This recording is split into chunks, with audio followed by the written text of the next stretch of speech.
Gentlelady yields back. As you know, this is our final meeting of our committee. Over the course of the last year and a half, we presented evidence in 10 public hearings, testimony from our brave law enforcement officers, senior White House, and campaign officials, and many others. Today, we are prepared to share our final findings with you.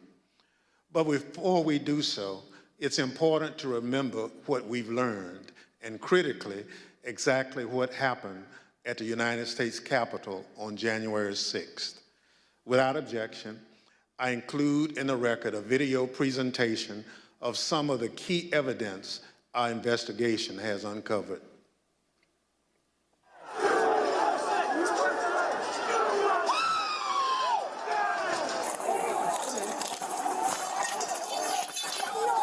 There were officers on the ground. They were bleeding. They were throwing up. I mean, I saw friends with blood all over their faces. I was slipping in people's blood. As I was swarmed by a violent mob, they ripped off my badge. They grabbed and stripped me of my radio. They seized ammunition that was secured to my body. They began to beat me with their fists and with what felt like hard metal objects.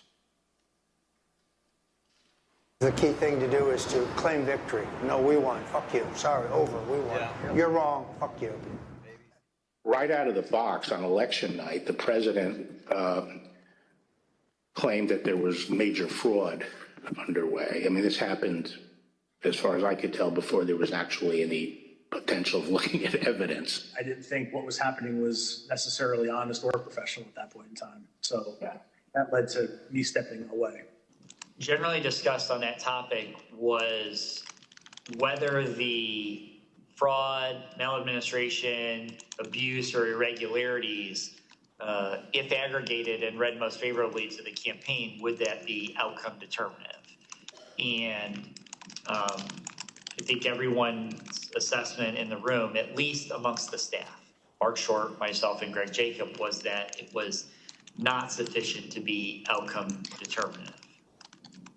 I told him that I did believe, yes, that once those legal processes were run, if fraud had not been established, that had affected the outcome of the election, then unfortunately I believed that what had to be done was concede the outcome.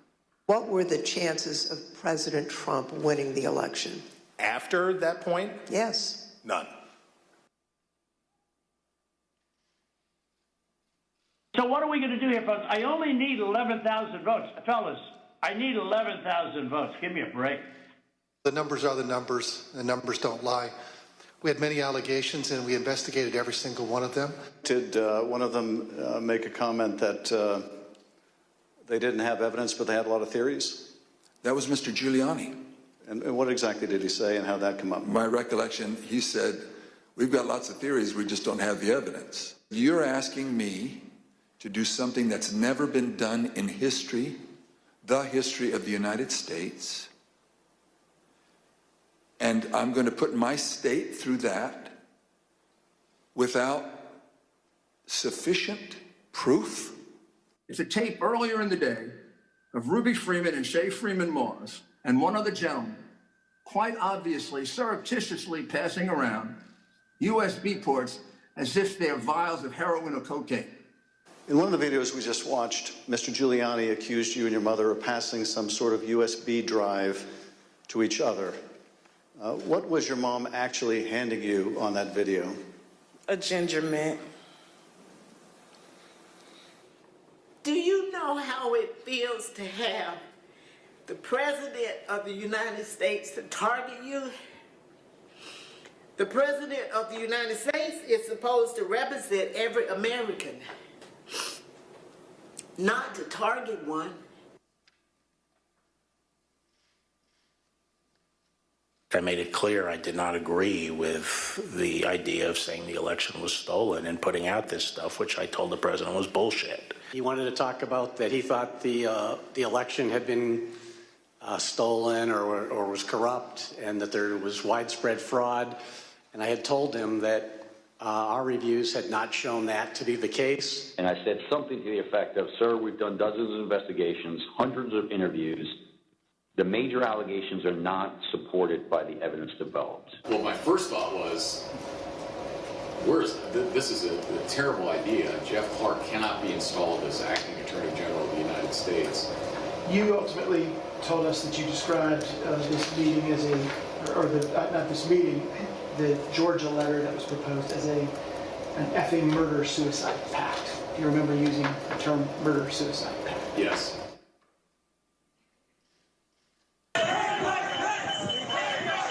Was it your impression that the Vice President had directly conveyed his position on these issues to the President, not just to the world through a Dear Colleague letter, but directly to President Trump? Many times. My view is that the Vice President didn't have the legal authority to do anything except what he did. And I said, hold on a second, I want to understand what you're saying. You're saying that you believe the Vice President, acting as President of the Senate, can be the sole decision maker as to, under your theory, who becomes the next President of the United States? And you said yes. And I said, are you out of your effing mind? The president was, all the attention was on what Mike would do or what Mike wouldn't do.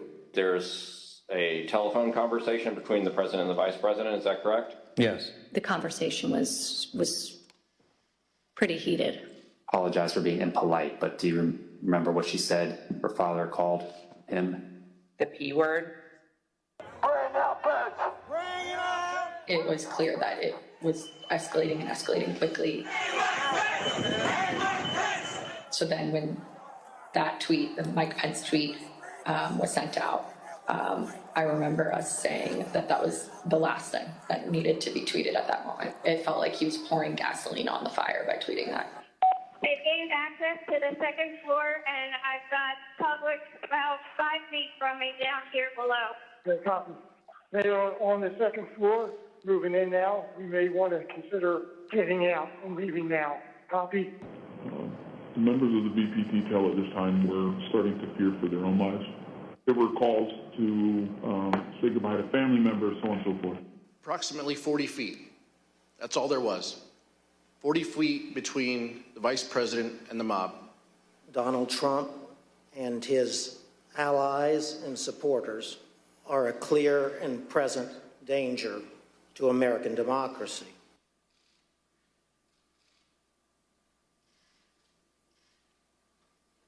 We got derogatory information from OSINT suggesting that some very, very violent individuals were organizing to come to D.C. As Mr. Giuliani and I were walking to his vehicles that evening, he looked at me and said something to the effect of, Cass, are you excited for the 6th? It's going to be a great day.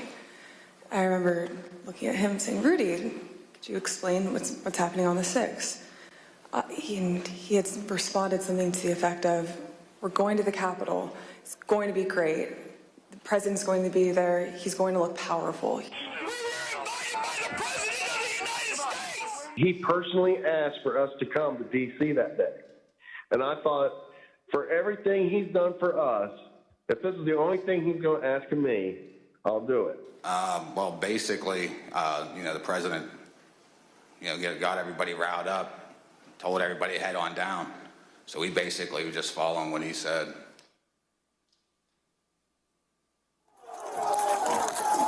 We lost the line! We lost the line! Anthony, get back! Within 15 minutes of leaving the stage, President Trump knew that the Capitol was besieged and under attack. So are you aware of any phone call by the President of the United States to the Secretary of Defense that day? Not that I'm aware of, no.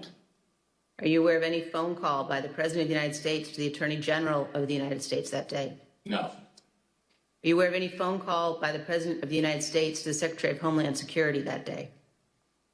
I'm not aware of that, no. Did you ever hear the president No. ask for the National No. Guard? Did you ever hear the president ask for law enforcement response? No. You got an assault going on the Capitol of the United States of America. And Nothing. No call. Nothing. Zero.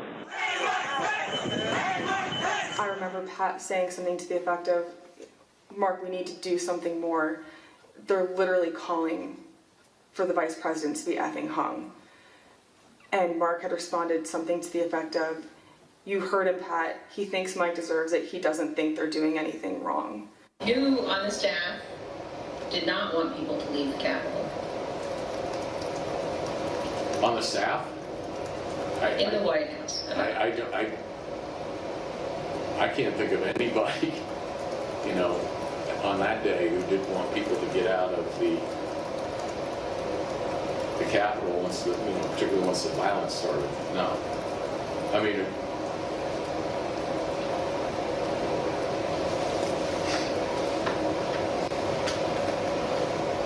what about the president? Yeah. Well, she said the staff. So I answered. No, I said in the White House. Oh, I'm sorry. I apologize. I thought you said who else on the staff.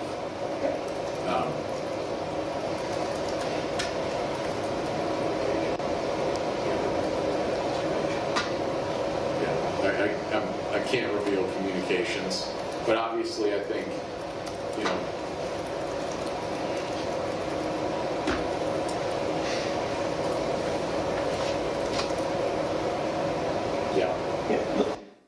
I said, good, John.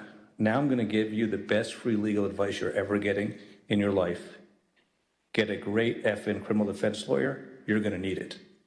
General Flynn, do you believe in the peaceful transition of power in the United States of America? Yes, sir.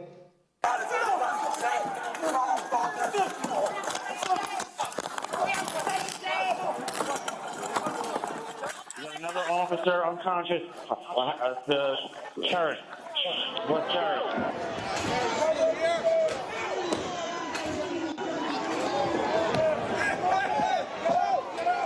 I don't want to say the election's over. I just want to say Congress has certified the results without saying the election's over, okay?